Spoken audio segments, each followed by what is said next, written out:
Bienvenue aux gens qui sont avec nous sur l'espace innovation. J'invite le public bien évidemment à venir nous rejoindre pour partager avec des experts un certain nombre d'innovations sur les questions liées à la modernisation du point de vente et aussi sur toutes les nouvelles technologies, tous les possibles de demain. En effet, le marchand de presse reste un partenaire absolument incontournable, mais quelqu'un me disait pourvu qu'il fasse sa révolution.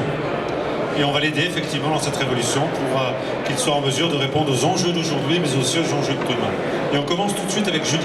Julie Herman, bienvenue, merci d'être avec nous. Je pense que le public va nous rejoindre dans quelques instants. Alors on va dire que c'est notre tour de chauffe. Alors vous êtes fondatrice de Focus Shopper en 2011. Vous avez été qualitativiste. Juste en deux mots, qu'est-ce que c'est une qualitativiste? Alors, spécialiste dans les études de marché qualitatives, donc sur des petits échantillons. On n'est pas sur le sondage représentatif de la population française et des cœurs de cible pour les industriels et pour les distributeurs. Voilà, donc vous allez effectivement, vous travaillez essentiellement pour les magasins, les marchands de presse en particulier, mais vous êtes aussi formatrice à Libre Service Actualité. Ah oui, on peut passer la première slide, oui. Je prends. Voilà, ok. Allez, on teste, merci. Vous êtes donc, je disais, formatrice dans Libre Service Actualité sur les questions de merchandising et d'incidence shopper depuis 2013. Vous êtes formatrice Popeye, qu'est-ce que ça veut dire? Ça marche pas? On va le découvrir, donc, et vous êtes intervenante à Paris Dauphine dans le Master Distribution et Relations Clients en Master 1 et en Master 2. Alors on va le découvrir, mais avant je vous propose d'avoir le message du président de Culture Presse, parce que c'est eux qui ont souhaité cet espace, et il va vous dire pourquoi.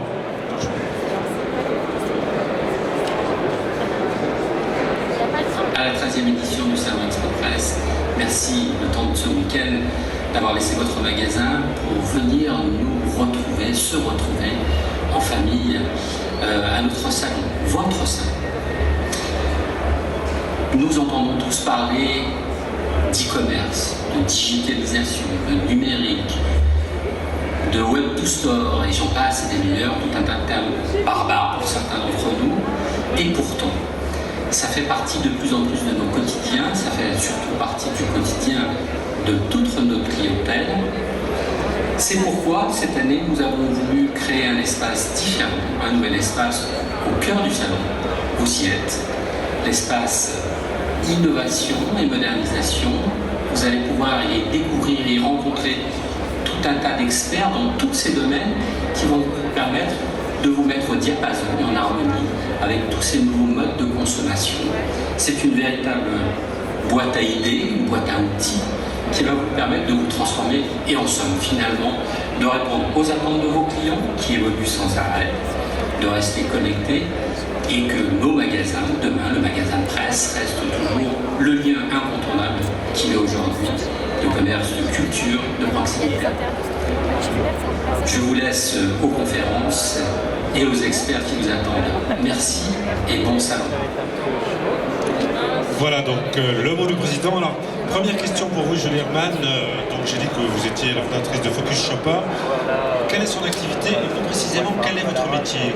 Tout à fait. Alors, c'est un petit institut d'études qualitatives et nous accompagnons les clients industriels et distributeurs dans la connaissance shopper, donc le shopper. Oui, dites-moi ce qu'est le shopper. Voilà.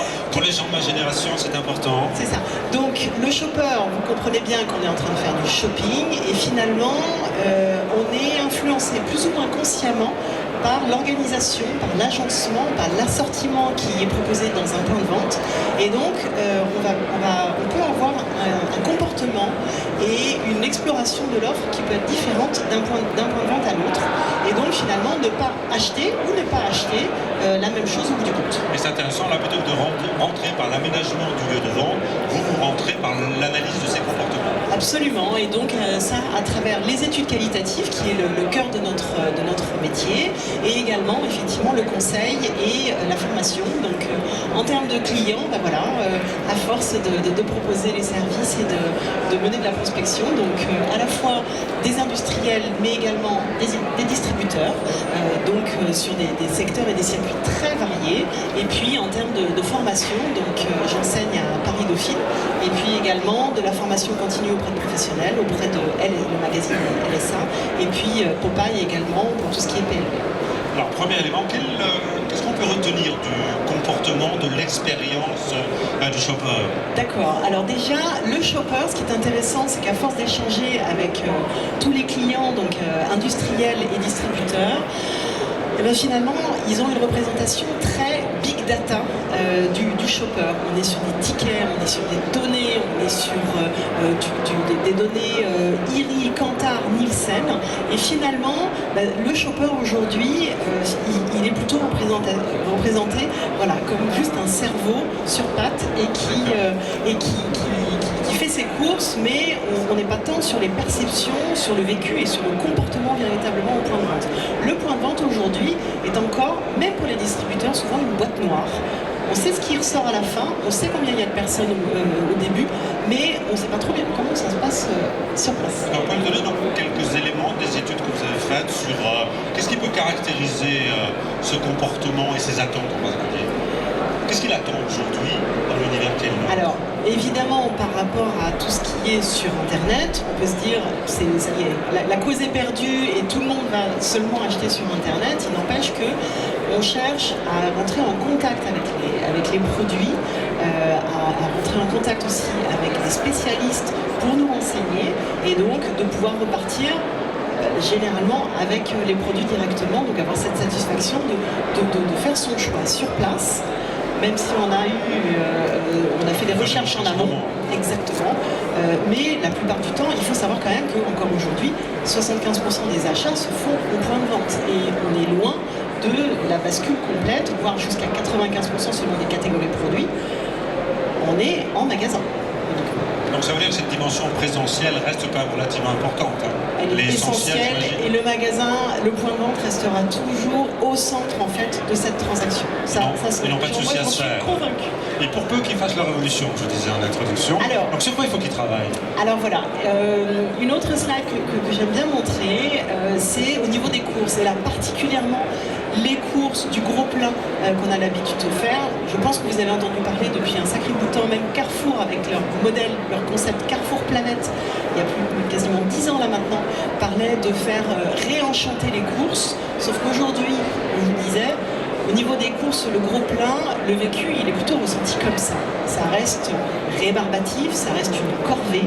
Et donc, il y a quand même une déception par rapport à tout le beau discours et les belles promesses en fait, que l'on peut faire en tant que marque et surtout en tant que distributeur. Ça veut dire donc, dans le cas de Carrefour, par exemple, on va venir aussi peut-être expliquer un peu comment vous travaillez dans un magasin. En note, effectivement, on parle de planète, on a retravaillé, on a réenchanté non seulement le circuit, mais on a réenchanté le lieu.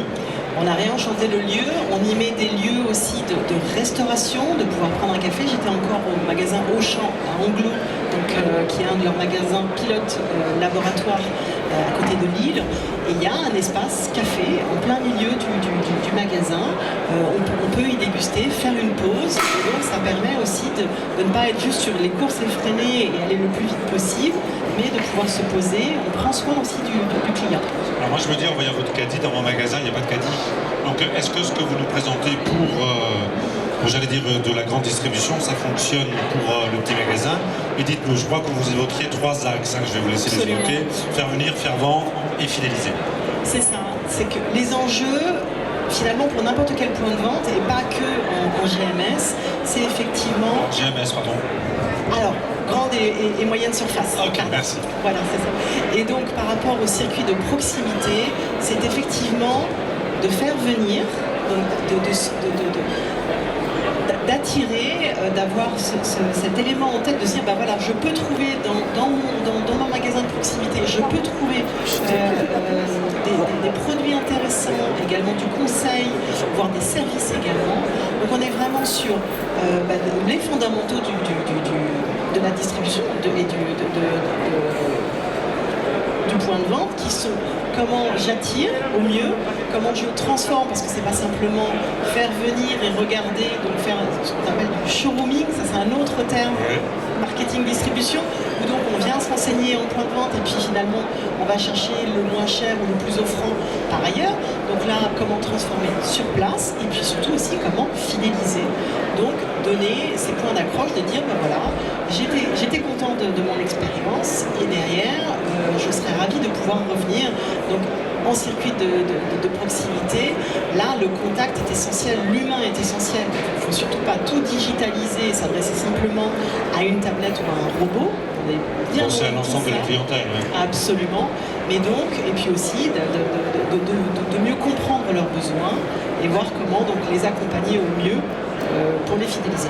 Finalement, j'entends trois choses. C'est-à-dire que si je veux les attirer, je vais d'abord travailler, j'imagine, l'aventure, ma vitrine. Je vais travailler, on verra d'ailleurs avec d'autres intervenants, je vais travailler tout le circuit à l'intérieur, le choix du mobilier, et puis je vais développer une relation tout à fait particulière avec de nouvelles propositions. Comment vous, précisément, vous intervenez dans ce processus? Alors, je fais appel à vous, je fais appel à Julie, voilà. J'ai décidé de moderniser mon point de vente et je fais appel à vous. Alors, je ne suis pas dans la conception, je suis dans le vécu et la perception des clients une fois que c'est mis en place. Ah d'accord, ok. Donc, typiquement, quand on est sur un réseau, avant de l'étendre à tout le réseau, on va faire un test pilote. Et donc, c'est un process itératif. On va pouvoir évaluer, voir ce qui est à améliorer, et puis derrière, le perfectionner pour pouvoir l'étendre après. Et ça peut être sur un seul point de vente, où là, on va voir aussi... On évalue tout pour pouvoir donc l'améliorer au fur et à mesure. D'accord. J'essaie de reformuler pour être sûr que je comprends. Voilà, mon magasin fonctionne, vous allez venir, vous allez observer ce qui se passe, vous allez observer la façon dont les... Interviewer des personnes, interviewer des clients qui sont pré-recrutés, ils savent qu'on va passer 1 heure ensemble. Et donc, en gros, c'est 1 heure selon la problématique. Et donc, leur soumettre une mission d'achat. Et à eux de se débrouiller avec l'interaction aussi avec le personnel de vente. Et donc derrière de faire tout commenter. Donc on va être effectivement sur un point de vente en ville, dès l'extérieur, dès la devanture, ce que l'on comprend de ce qui est proposé à l'intérieur, est-ce qu'il se différencie ou pas des autres points de vente du même circuit. Et puis ensuite, c'est tout le process. Est-ce que dans le parcours est logique ou pas ? Circuit, par exemple. Est-ce que ça me donne envie d'explorer ou d'acheter simplement ce pourquoi je suis venu et puis j'essaye de partir le plus vite possible ? Ou au contraire, me dire, bah, tiens, il y a des nouveautés, il y a d'autres choses qui me sont proposées, éventuellement aussi des services. Donc on va évaluer tout ça et faire une restitution avec des recommandations très opérationnelles en fait, pour le commanditaire du projet. Et donc finalement, à partir de ce travail-là, on va travailler aussi, ça veut dire que effectivement vous intervenez, si j'ose dire, in situ, mais ça va provoquer de la transformation, j'imagine. C'est ça. Donc vous allez travailler avec d'autres acteurs? D'autres acteurs du merchandising, de l'agencement. Et puis au niveau du balisage aussi, pour bien comprendre quand on est dans un point de vente qui offre beaucoup de catégories de produits. Donc de bien comprendre comment on l'organise, on commence par quoi et on finit par quoi avant d'aller en caisse. Est-ce que les caisses sont au fond du point de vente ou à l'entrée? Ça n'émet pas le même message non plus. Donc tout est évalué. Et pour le coup, Julie, est-ce qu'il y a quand même certaines constantes? C'est-à-dire qu'à travers votre expérience de petits points de vente de proximité, est-ce qu'il y a aujourd'hui, en 2019, des constantes comportementales d'un client? J'irais même plus loin peut-être que ce que parce que je vous dis, quelle que soit sa génération. Oui, effectivement. Alors, on aime avoir une vision panoramique d'un point de vente. Et un petit point de vente, même tout petit, peut avoir ce qu'on appelle des zones froides. Donc c'est des zones qui sont peut-être avec un poteau, avec un recoin, mal éclairé, donc on va spontanément moins avoir tendance à y aller. Donc on aime avoir une vision panoramique, et si on a des grands meubles qui obstruent la vision, eh ben, on ne va pas s'aventurer derrière. Mais ça sert d'obstacle. Ça sert d'obstacle et donc on ne va pas tout découvrir parce qu'il y aura des barrières physiques qui ne permettront pas d'aller voir ce qu'il y a derrière. On n'aura pas envie. Il faut savoir que le shopper est feignant. Il ne va pas faire l'effort, même si on se dit on n'a que 25 mètres carrés ou 50 mètres carrés de surface de vente, eh ben, pour pouvoir tout faire, il n'aura peut-être pas envie et il ira au plus court. D'accord, donc finalement je dois l'aider à cheminer finalement. L'aider à acheminer, donc typiquement sur une petite surface de vente, c'est d'avoir une première table de présentation qui est souvent renouvelée. Et donc ça permet aussi de montrer qu'il y a du dynamisme, il y a des choses qui se passent dans ce point de vente. Donc pour présenter les nouveautés. Et on va pouvoir le contourner et avoir un sens giratoire plutôt qu'aller directement au comptoir, typiquement pour aller prendre un journal ou un magazine, payer, partir. Générer de l'exploration. Alors, peut-être encore une ou deux questions. Dans ce que vous observez actuellement, là, on a un certain nombre j'imagine, de gens concernés.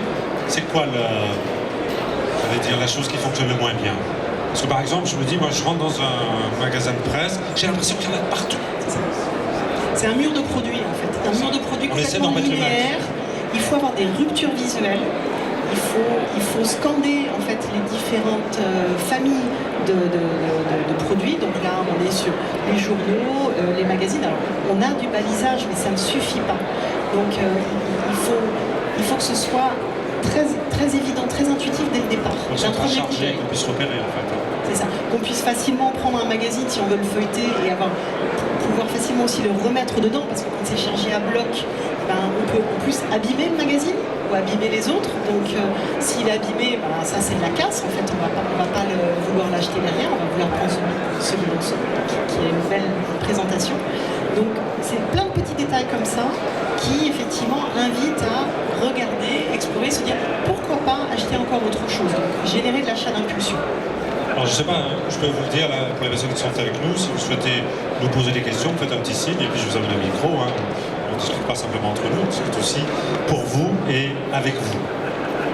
Donc pour l'instant, nous sommes d'une clarté, j'allais presque dire biblique, je ne sais pas si c'est le terme très juste, mais...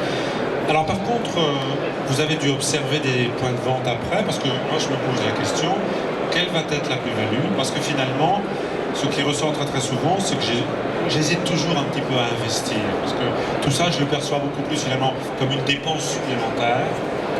Quel argument vous pouvez me proposer pour emporter la vente, si j'ose dire? Alors, c'est le principe de bien comprendre quels sont les besoins, connaître sa clientèle, à savoir quel type quelle famille de magazines, de journaux sont vraiment préférés dans la zone de chalandise, d'accord, et théâtraliser aussi, pourquoi pas aller y mettre un peu de décor, un peu d'ambiance, que ce soit pas juste fonctionnel. Donc de créer une atmosphère, une ambiance particulière qui fait que ça va vous distinguer des autres points de vente qui proposent la même chose que vous. J'ai envie de rentrer dans ce magasin. C'est ça. Alors vous l'avez évoqué un petit peu au début de vos propos et j'aimerais qu'on le creuse un petit peu parce qu'on va recevoir une start-up dans quelques instants. Évidemment aujourd'hui tout le monde se dit allez je vais mettre un écran, je vais mettre du digital, je vais mettre plein de choses. Est-ce que alors c'est sans doute une réponse, mais est-ce que c'est la réponse? Bien au contraire, c'en est pas une. Aujourd'hui, il n'y a aucun effet, il n'y a plus aucun effet waouh d'avoir un écran dans un point de vente, quel qu'il soit. C'est devenu, ça fait partie du décor. C'est allé très vite pour les clients, beaucoup moins vite pour les distributeurs. Donc c'est compliqué et ça demande un investissement parce que c'est pas juste avoir un support. Il faut l'alimenter, il faut qu'il y ait de l'actu dessus, il faut que ce soit cohérent, il faut qu'il marche. Parce que si jamais il est en panne, ça, pour le coup, ça donne une mauvaise image. Oui, ça fait négatif. Donc là, on est sur des petits points de vente, c'est le contact qui est important. C'est surtout ne pas aller mettre du digital parce que c'est la mode. Bien au contraire. Moi, et même des gros distributeurs, je leur dis d'éviter s'ils n'arrivent pas à avoir une équipe en charge de ça pour pouvoir le faire vivre au quotidien, l'alimenter, renouveler. Et c'est pas juste aller mettre de la météo ou autre. Après, il y a la FDJ qui peut aussi alimenter avec son écran, mais ça c'est autre chose. Alors on les recevra d'ailleurs, il expliquera un petit peu comment... Et ça, il le gère. C'est pas aux responsables de la boutique de gérer ça. Voilà. Vous dites attention, ça a beaucoup d'exigences. Si je fais ce choix-là, je dois alimenter en permanence les écrans avec des niveaux de qualité. Ça veut dire finalement que je dois avoir une espèce d'action commerciale permanente en dehors de l'acte de vente. C'est très contraignant. Très contraignant. Il vaut mieux pas y aller en fait. Voilà, Julie, on est presque arrivé alors. J'imagine que vous êtes présente sur le salon. Oui, on pourra. Vous êtes là, on pourra vous retrouver à la fin de cette présentation. Est-ce qu'il y a une chose que vous aviez envie de dire aux gens qui sont ici? Et vous dites quand même, Claude, il a envie de vous poser la question. La distribution est extrêmement dynamique, ça bouge tout le temps. C'est vrai qu'il faut réinventer un peu ou redonner de l'envie d'aller dans les points de vente et pas dire je vais que lire la presse sur une appli donc c'est donner ce plaisir aussi d'acheter pour pouvoir derrière avoir ce plaisir de lecture qui reste important et ne pas être que fonctionnel. mais ça on l'avait déjà dit. Parfait, merci Julie. Alors, je propose qu'on accueille le responsable. Alors, je voulais dire, on a un espace de modernisation, mais aussi on a un espace de start-up. Et les start-up, c'est le monde de demain. Je vous prends votre micro. Merci Fabrice d'être avec nous. Vous représentez la structure Potion Sociale. Donc, vous avez entendu ce que disait Julie. Elle disait, Julie, effectivement, c'est bien d'intégrer de nouvelles technologies, mais pour peu qu'on sache les utiliser. Alors, quelle est la proposition de Potion Sociale? Alors, pourquoi d'abord Potion Sociale? Potion Sociale, merci déjà de me faire intervenir. Potion Sociale, en fait, c'est une solution qui permet de créer du lien entre des marques, des points de vente et les clients. Donc c'est une plateforme communautaire qui permet d'engager une relation forte entre un point de vente, les clients, avec des mécaniques de gamification, avec des mécaniques d'animation, de publication de contenu. Donc aujourd'hui, on travaille sur des centres commerciaux, sur un certain nombre d'enseignes dans le retail, avec par exemple Auchan, la communauté Auchan et moi, Laurent Merlin, et des indépendants comme les points presse. L'idée, Alors, ouais, parce que vous parlez de bien sûr. surface, là. Donc, mais en fait, la problématique, elle est pareille. C'est-à-dire qu'aujourd'hui, on travaille aussi avec des centres commerciaux, des groupes que j'ai cités, mais pas que. Et eux, ils ont plein d'acteurs dans leur écosystème qui sont des gens comme vous, c'est-à-dire des commerçants indépendants pour certains, voire des enseignes comme ID Kid, etc., qui doivent faire venir le client, créer de l'animation. Donc, on a, nous, développé la possibilité de vous proposer d'utiliser notre plateforme comme un site internet. Aujourd'hui, on a des commerçants qui n'ont pas les moyens de se payer un site internet. Donc, notre plateforme, ça peut être votre site internet demain. Ça permet de proposer de l'animation, de la promotion de vente, Vous pouvez nous donner un exemple, Fabrice, que ça soit concret pour nous. Alors, parce que vous êtes dans un univers. Bien sûr. Donc concrètement, vous allez avoir un de vos clients qui passe en caisse. Vous lui proposez de prendre son mail, par exemple. Il va être invité sur la communauté avec éventuellement un bon de réduction ou un bon cadeau à la clé. Et derrière, vous commencez à l'engager dans une dynamique puisque lui-même, il va être incité à participer. On emmène, nous, des fonctionnalités pour, comme si vous utilisez Waze, pour l'inciter à publier des choses, à réagir, à partager. On a du chat embarqué, on publie des choses sur Facebook, sur les réseaux sociaux, Snapchat, etc. Donc l'objectif, c'est que ce soit le plus simple pour vous comme pour le client, je vous rassure, hein, tout ce que je vous décris là. Ça, c'est votre cuisine à vous aussi. Ouais. Je vais sur la plateforme, puis vous faites le reste. Nous, on s'occupe de tout. Vous avez peu d'efforts à faire pour animer la relation avec les clients. En tout cas, l'intérêt, c'est que vous créez une base de clients. Ils sont vos propriétés, donc tout leur mail et tout ce que vous allez enrichir avec eux, ça va être une sorte de base client derrière qui va vous permettre de les avertir que vous faites une promotion, un panier garni pour les vacances de Pâques avec une bouteille d'eau, des magazines embarqués pour faire jouer les enfants, des voici et compagnie pour les parents, pour ces dames principalement. Donc voilà, ça fait partie des éléments qu'on sait aujourd'hui vous proposer. Alors j'imagine, pardon d'être, à défaut d'être trivial, mais d'être pragmatique, tout ça a un coût, comment ça se passe? C'est un service que vous proposez, c'est un service qui est gratuit, vous vous rémunérez comment? Alors aujourd'hui, rien n'est gratuit, c'est pas des professionnels comme vous, hein, qu'on va dire que c'est gratuit. Non, nous c'est pour quelques dizaines d'euros par mois. Vous avez donc un site web, accès éventuellement à une app et à toutes les fonctionnalités que je vous ai décrites rapidement. L'objectif, si vous êtes intéressé pour en savoir plus, on est sur l'espace derrière vous, donc c'est de passer nous voir, comme ça je pourrais vous montrer. Alors on va aller vous voir. Juste une dernière question, si vous m'autorisez. Retour sur investissement. Vous avez déjà des indicateurs? Votre activité est trop récente pour qu'on puisse. Nous, on existe depuis 9 ans, on est en mode start-up encore, mais on vient de la presse au départ. On était plutôt. vous étiez quoi, c'est de la presse déjà? On est, par exemple, on fournit la prestation pour Toxter, si vous connaissez dans le domaine, qui est une plateforme sociale dans la presse. Donc on est généralement en marque blanche, c'est-à-dire que vous utilisez peut-être nos services sans le savoir aujourd'hui. Donc après, le retour sur investissement, c'est compliqué. Chaque point de vente a ses problématiques. à sa manière. L'idée, c'est déjà d'être très actif sur les réseaux sociaux, de se créer une base client. Et après, en termes de chiffre d'affaires, ça va dépendre de l'impact, mais c'est un retour avec un panier moyen qui peut augmenter. On travaille sur des points de vente dans le retail qui perdent de l'argent pour certains malheureusement.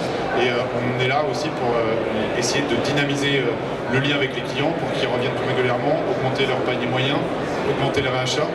les faire revenir. Donc j'ai pas encore de chiffres. L'indicateur très chiffré, mais on peut comprendre que ça commence progressivement. Et dernière question, pour des gens de ma génération, avec les jeunes comme moi, ce genre de choses me paraissent très très compliquées. J'imagine que l'accompagnement peut être de très grande proximité, si j'ose dire. Alors, moi j'utilise un terme qui est anglais, qui est KISS, c'est-à-dire, excusez-moi, keep it simple and stupid, ça veut dire le faire le plus simple possible, que ce soit pour le commerçant ou l'utilisateur client final. Toutes les interfaces, elles sont très simples, il y a plein de tutoriels, on accompagne tous nos clients. Jusqu'à présent, en quelques heures, on sait ouvrir une plateforme. Pour vous, c'est transparent, ça veut dire rapidement, vous êtes capable de mettre quelques photos pour personnaliser l'environnement et d'exploiter rapidement les informations avec des tutoriels, avec tout ce qu'il faut pour que vous preniez en main les outils. Merci Fabrice. Merci à vous. Merci Julie. Voilà, on a terminé cette première séquence. Vous avez vu, on essaie de faire ça le plus simplement possible et le plus clairement possible. Alors, position sociale, c'est voilà, juste au fond. En violet, okay. Ça se voit. Vous verrez, il y aura d'autres startups et on se retrouve dans une quinzaine de minutes pour un autre sujet qui sera WebStore. Le magasin, c'est intéressant, ça complète bien ce qu'on vient de dire. Le magasin restera incontournable, je l'ai dit, à condition de faire sa révolution. Donc préparez-vous à faire la révolution. Merci Julie.